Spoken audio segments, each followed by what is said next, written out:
Bonjour, je m'appelle Jessica Coll, je suis nutritionniste et je suis ici aujourd'hui chez Les Enfantillages, un café pour famille, en compagnie de Catherine Cusson, ergothérapeute spécialisée en pédiatrie. Bonjour. Bonjour Jessica. Donc, aujourd'hui, j'ai la chance de travailler en partenariat avec Catherine pour amener un volet complémentaire à l'information que je partage en ligne au sujet de l'introduction des aliments solides chez les bébés, parce qu'elle est ergothérapeute. Donc, on sait qu'avant de commencer les solides chez le bébé, le bébé doit maintenir une position assise. Donc, j'aimerais savoir pourquoi est-ce que c'est important.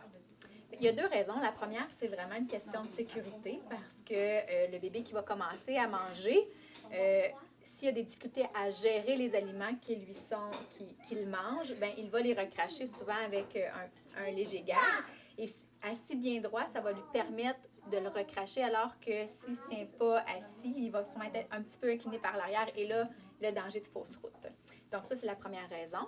La deuxième raison, c'est que pour pouvoir raffiner les habiletés au niveau oral-moteur, il faut qu'on ait un bon contrôle postural. Donc, une posture assise. Donc, ça va permettre à bébé de développer ses habiletés de mastication. OK. Donc, est-ce qu'il y a des exercices ou des activités de stimulation que le parent peut faire pour encourager une position assise? Il y en a plusieurs.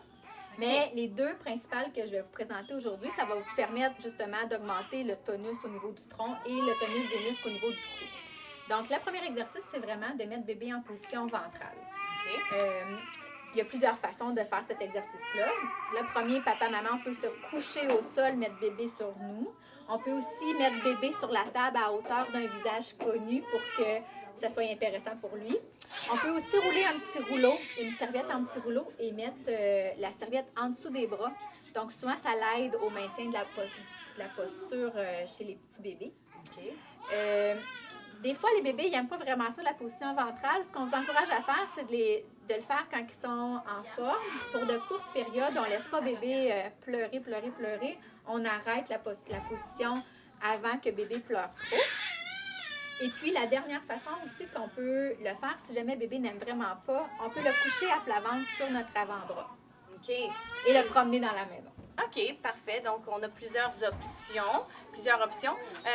J'aimerais savoir la deuxième activité de stimulation que tu voulais nous démontrer.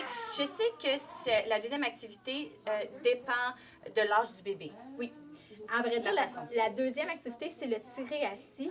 Le tirer assis va se faire différemment si bébé ne tient pas sa tête que si bébé tient sa tête. Donc, Pour bébé qui ne tient pas sa tête, le tirer assis, ce qui va être très important, c'est qu'on va maintenir derrière les épaules avec un léger appui à la tête.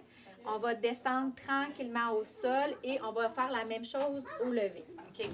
Pour le bébé qui se tient très bien la tête, bien, on peut faire le tirer assis, mais avec les mains. Donc, on tient bébé par les mains, on descend tranquillement et on relève. Parfait.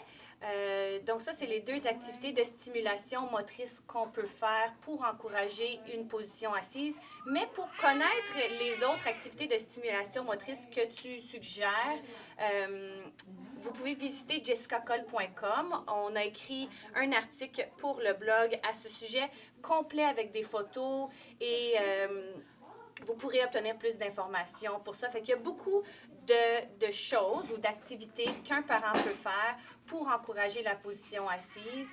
Et si jamais vous avez des difficultés, n'hésitez pas à faire un rendez-vous avec une ergothérapeute, bien sûr, pour avoir une consultation individuelle et des conseils précis.